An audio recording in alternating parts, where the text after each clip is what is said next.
In 2007, Nintendo released Super Mario Galaxy. This game not only marked Mario's most insane 3D adventure yet, sending him far off into outer space and messing around with planets and gravity, but also marked a substantial change in the design philosophy of 3D Mario. Now featuring much more linear levels focused on type platforming instead of open sandbox type levels, centered around exploration and creative uses of movement. This change, at the time, was received incredibly well by most players, who very much appreciated how much it freshened things up and allowed for much more action-packed levels and cooler set pieces. But after Galaxy got a sequel which became even more linear in 2010, and then Super Mario 3D Land released only 1 year later on the 3DS, being even more linear than both Galaxy games, practically looking like a 2D Mario game with it featuring star coins and a flagpole at the end of every stage. And because of this, fans were yearning to return to the open-ended sandbox-style 3D Mario games that defined the genre. And at E3 2013, when everyone was ready for Nintendo to reveal the big Wii U 3D Mario game, the game that could maybe even save the already failing console, they were met with this.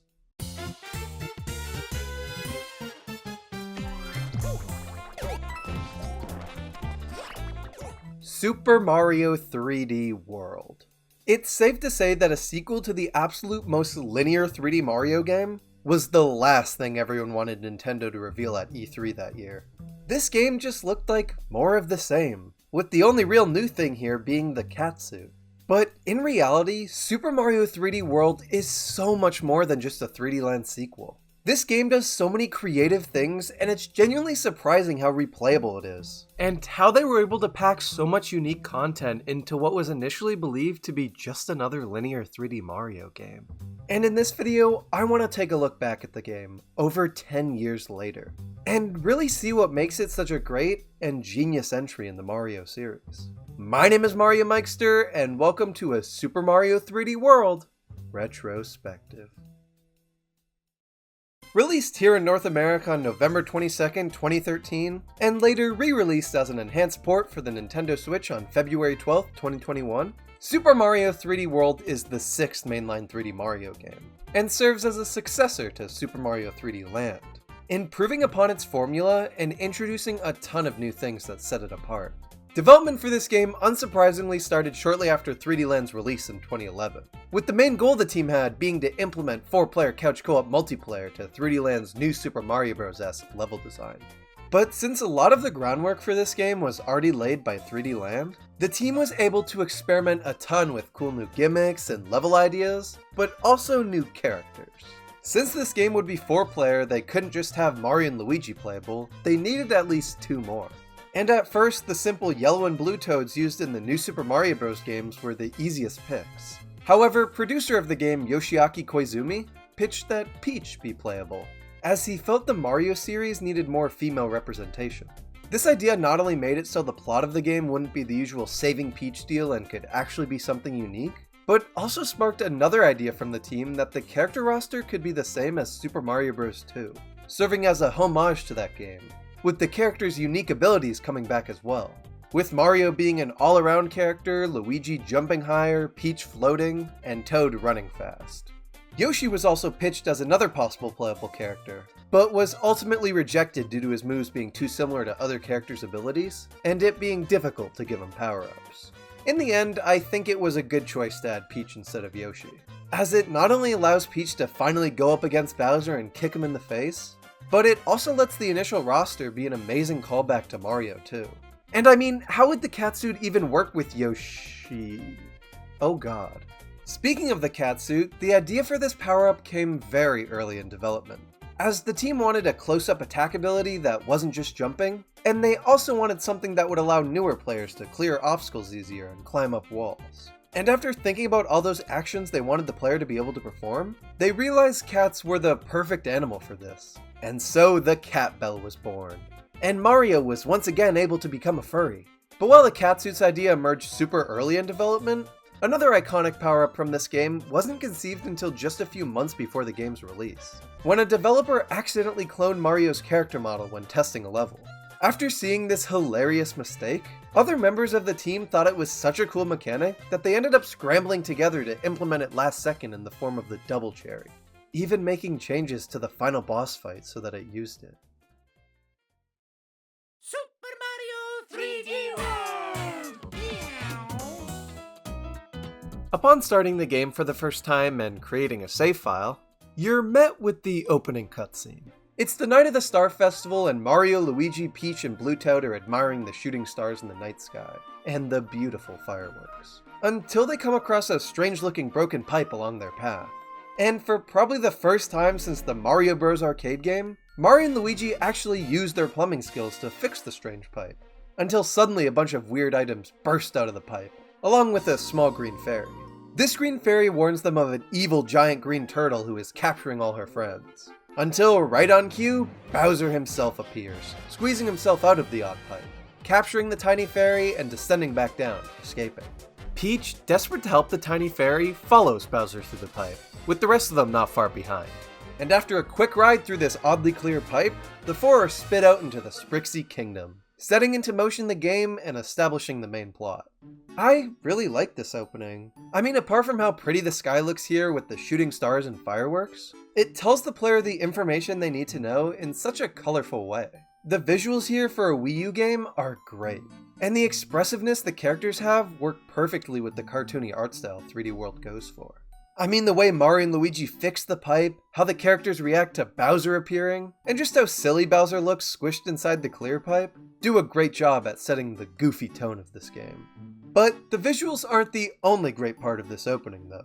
The music is also phenomenal.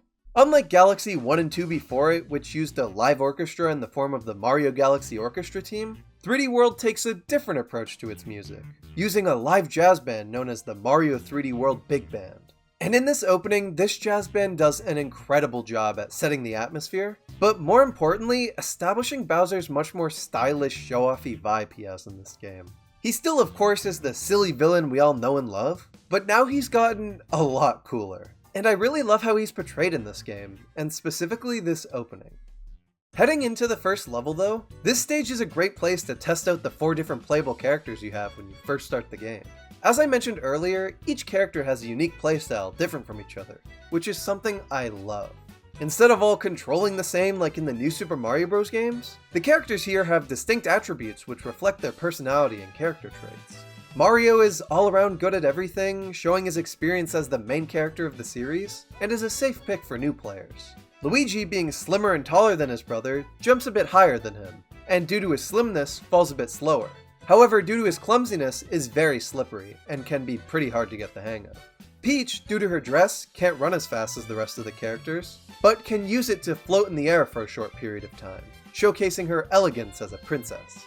And Blue Toad, being the shortest of the bunch, is very quick on his feet and runs insanely fast. But due to his small size and giant toad head, can't jump that high and falls very quickly. Offering these different playstyles is a great way to spice things up, especially in multiplayer when specific characters could be used to do things others can't, like asking the person playing Peach to float and grab the green star stamp, or asking the Luigi player to boost off someone's head and use their high jumps to reach a place the rest couldn't get to. Usually when playing, I stick to Luigi and sometimes Peach, as Luigi's high jumps are so useful for grabbing green stars just out of reach and always getting the top of the flagpole, and Peach's technical playstyle with her being able to float can also be super useful as well. Overall, the different characters offer so many ways for you to interact with the levels, and definitely spice up multiplayer quite a bit. But as you may know, although you start the game with 4 characters, later into the game this changes. We'll talk about that later though. For now, we have the world map. Unlike 3D Land, which had straight lines for worlds, 3D World gives us fully explorable 3D world maps with a bunch of cool stuff to do. You can of course use this world map as just a level select and follow the established lines, but that's lame. There's a ton of stuff to do here, like find secrets, gamble, and get power-ups from toad houses. Wait, gamble?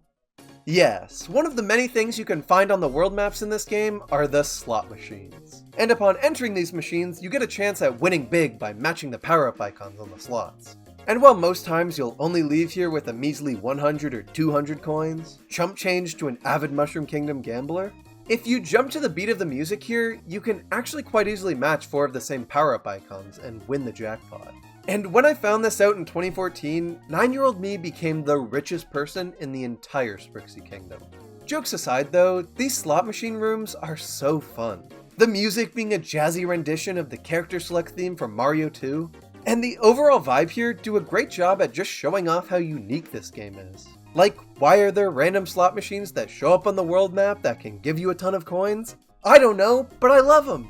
You can tell just how much fun the team had working on this game from all the little stuff like this spread around. Like for example, in later worlds you can find these stones on the ground, and if you approach them, you can interact with them by pressing A, which will spawn a pipe. These pipes usually take you to Fire Bros hideouts or mushroom houses, but in World 5 can lead you to the secret golden train level. This stage is filled with tons of coins and is just a blast to go through, and is literally something that most people won't find, but was still put here anyway because the developers wanted to, and I think that's so cool.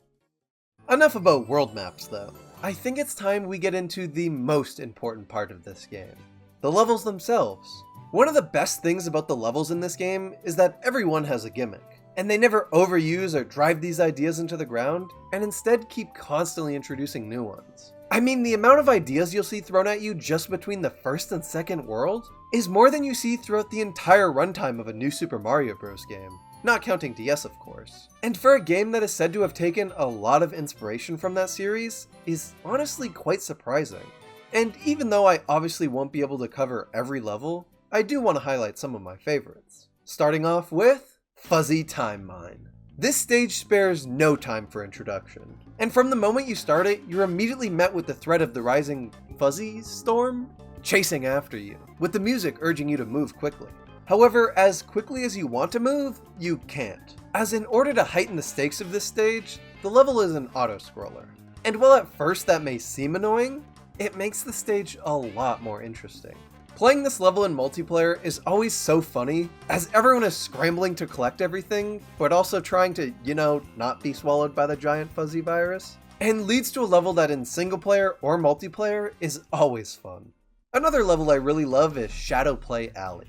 The whole gimmick of this stage is, well, the shadows, with you having to use them to find secrets like this green star hidden up here, or help Captain Toad figure out that this giant Bowser shadow taunting him isn't actually Bowser, but instead his evil twin brother, Woodser. The best part of this stage is that half of it takes place behind a wall, with the only thing you being able to see are the shadows of what's going on back there. Which leads to cool secrets like this stamp, which seems to be behind a completely unreachable wall, but is just instead packed in with some crates.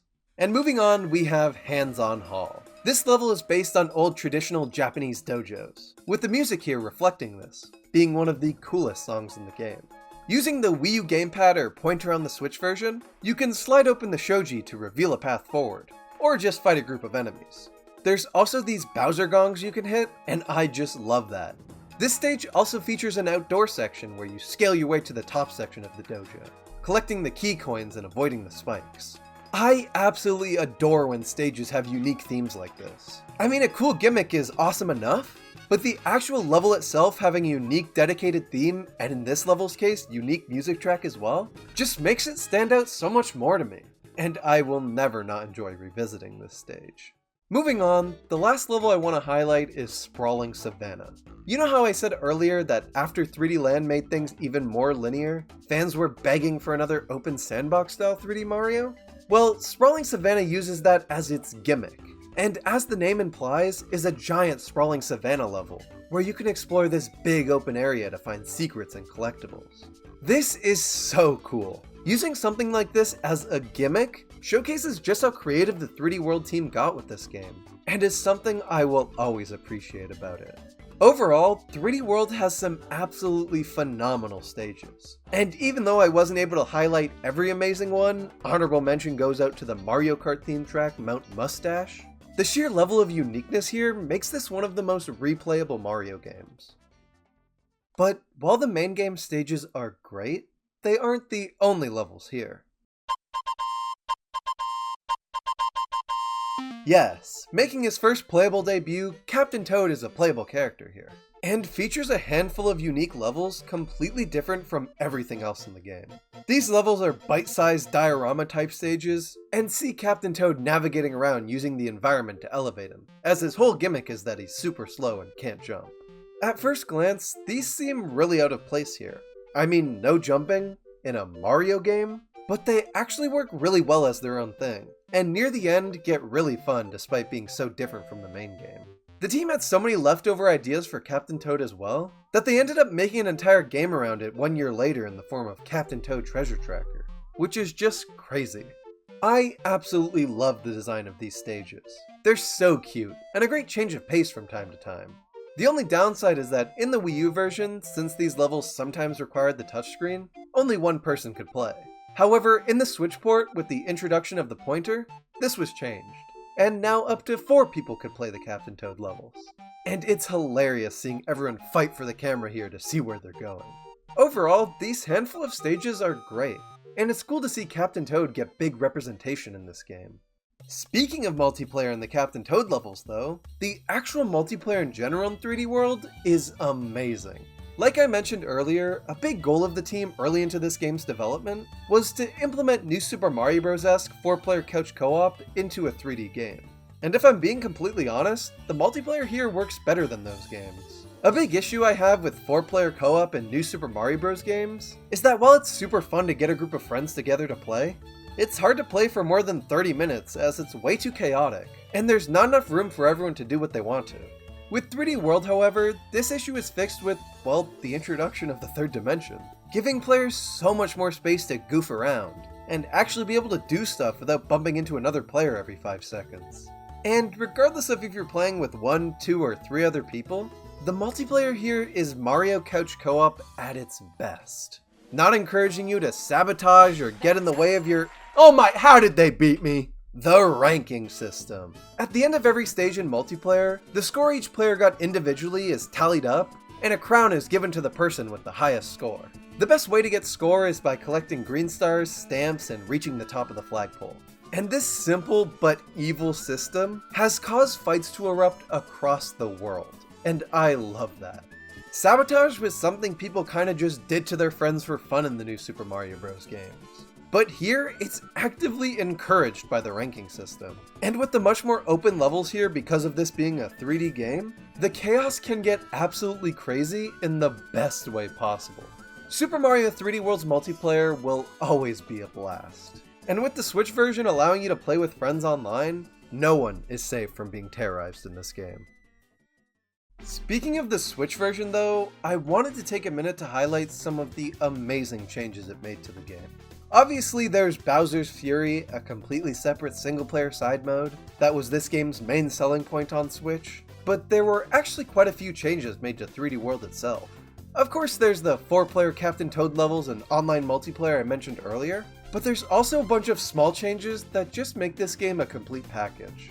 For starters, every character's base speed has been boosted significantly, to the point where the slowest character, Peach, is faster in the Switch version than the fastest character in the Wii U version, Blue Toad. Along with this, the UI and menus have been changed to look much sleeker than the Wii U versions. And there was even a new move introduced here, the Mid-Air Dive, that has helped me get to just out of reach places more times than I can count. And alongside these changes are also so many other minor ones that make this game feel just that little bit better to play, and really shows a lot of dedication from Nintendo to make this port as good as it possibly could be, and makes the Switch version without a doubt the superior version overall.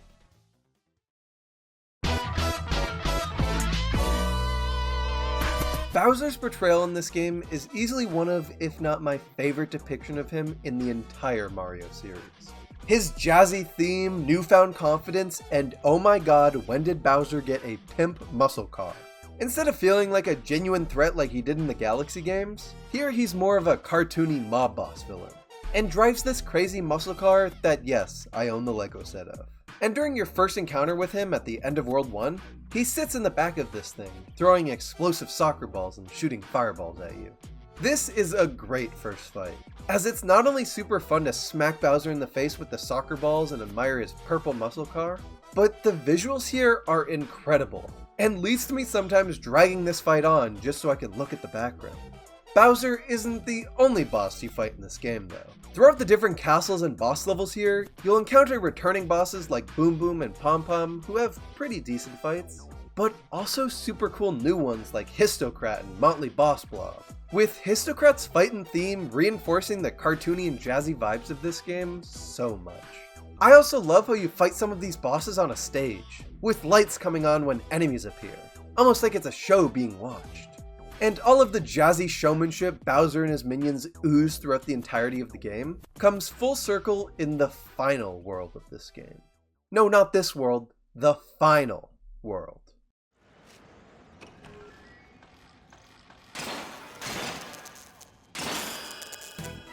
In what seems to be the final level of this game, Bowser's Lava Lake Keep, you seemingly defeat Bowser and send him plummeting to his death in the lava. However, right as you think you've beaten this level, Bowser pulls back the end card and reappears, once again capturing all the Sprixie princesses, and flees through a clear pipe to the secret final world, World Bowser. This place is without a doubt the coolest world in the entire game. It's literally a Bowser-themed amusement park, filled to the brim with neon lights and even featuring a Ferris wheel. And after making your way through this world, you're met with the true final main level of the game, the Great Tower of Bowser Land. This stage starts off with very simple platforming challenges, just kind of meant to showcase the giant, ominous tower that shadows over the entire park. And after making your way to the tower, Bowser appears, blocking your path and holding a cat bell. Oh god, no, please don't let this be what I think it is. Bowser's a furry now too. Yes, this final fight doesn't see you going up against Bowser, but rather Meowser. And yes, that is his official name and I love it. The first portion of this fight sees you scaling up the tower slowly, as Bowser claws and scratches at you, trying to stop you from getting any further. This first phase is pretty okay, but once you make it up, things get so much better. Bowser sits atop a POW block, spewing fireballs at you, which you of course try to avoid, until you jump and hit the POW, sending him flying away, with the clear pipe path appearing. And upon entering this clear pipe, this is by far my favorite sequence in the game.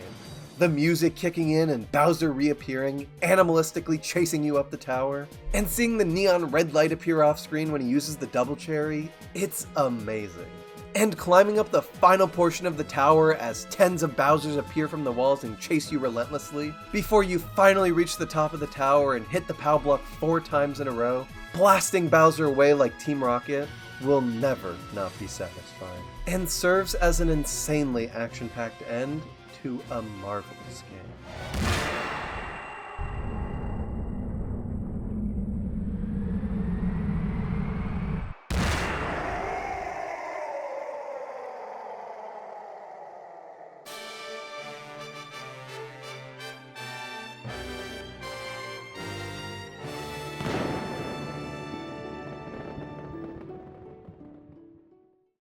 Just kidding, there's actually 4 more worlds. Yes, after completing the main story, a rocket will appear in the first world, and upon entering this rocket, you're sent to World Star, the first of the 4 post-game worlds. World Star features all new levels, with one even being a callback to Super Mario 3D Land, Super Block Land, even featuring that game's main theme as the song for the level. There's also another really cool level here called Super Galaxy, which at first just seems like a cool homage to Super Mario Galaxy, but instead ends up being this game basically turning into Super Mario Galaxy 3, with you at the end of the level unlocking the 5th playable character of this game, Rosalina. Rosalina's defining attribute as a character is that she can use the spin move from Mario Galaxy. However, she can't use this when using any power-ups, sadly. Introducing Rosalina as a playable character in the post-game is one of the most out-of-left-field things I've ever seen in a mainline Mario game, but I love it. Her inclusion is not only an amazing nod to the Mario Galaxy games and their influence on 3D World, but her unique playstyle makes her actually fun to play as the spin can be pretty useful when you don't have a power-up. And after completing World Star, you unlock World Mushroom and Flower, 2 worlds merged together. And instead of featuring brand new levels, feature remix levels from the main game that are just awesome. These remix levels change the time of day of certain stages, add more obstacles to them, change their gimmick, and overall just make levels we've already seen feel fresh again. And in my eyes is a great way to add substantial unique post-game content, without having to conceptualize completely new levels, and instead injecting leftover ideas into these remix stages. And all of this, the new worlds, remixed levels, and introduction of Rosalina, all culminate together in the true final world, World Crown. In order to unlock this world, you must have collected every single green star in all 11 worlds, all the stamps, and gotten a golden flagpole on every single stage. And only after this will you unlock one final rocket leading to World Crown. The song that plays in this world is none other than Rosalina's Observatory from Super Mario Galaxy, with the world featuring one final main level, Champions Road. In my eyes, Champions Road is the hardest stage in any mainline Mario game. Harder than the Perfect Run, and definitely much more difficult than Darker Side from Odyssey. This stage relies on incredibly quick and tight platforming to make it difficult, with the ending section being the hardest, with you having to collect 5 key coins whilst not being able to stop running due to the floor being boost pads, and constantly having to jump to dodge the shockwaves of the ring burners. Completing this stage for the first time feels incredible, and is the true end to a near perfect Mario game.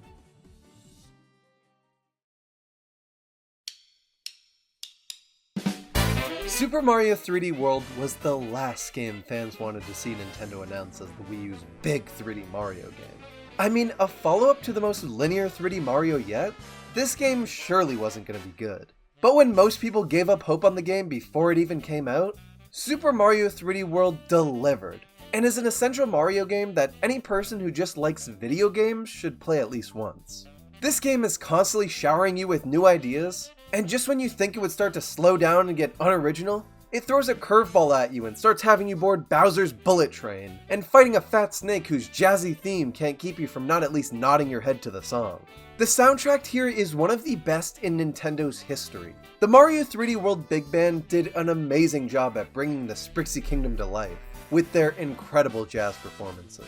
And the way Bowser is portrayed, being this arrogant, cartoony villain, driving around in this absolute pimp mobile of a car, kidnapping fairies while he builds this giant neon-lit amusement park high in the sky. There's always something going on in this game. And the sheer amount of unique and creative levels and ideas it has makes this one of my most replayed Mario games ever. The multiplayer fixed the big issues the New Soup game's multiplayer had, as the third dimension gives players much more space to move around.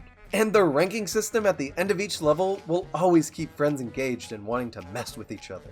The amount of memories I have with this game, whether it be playing alone or with a group of friends, will always make me appreciate it. And with all the quality of life changes it got on Switch, alongside the introduction of Bowser's Fury, Super Mario 3D World is one of the absolute best games on the system, and is a must-buy. It is truly the most underrated mainline Mario game, and one that I will always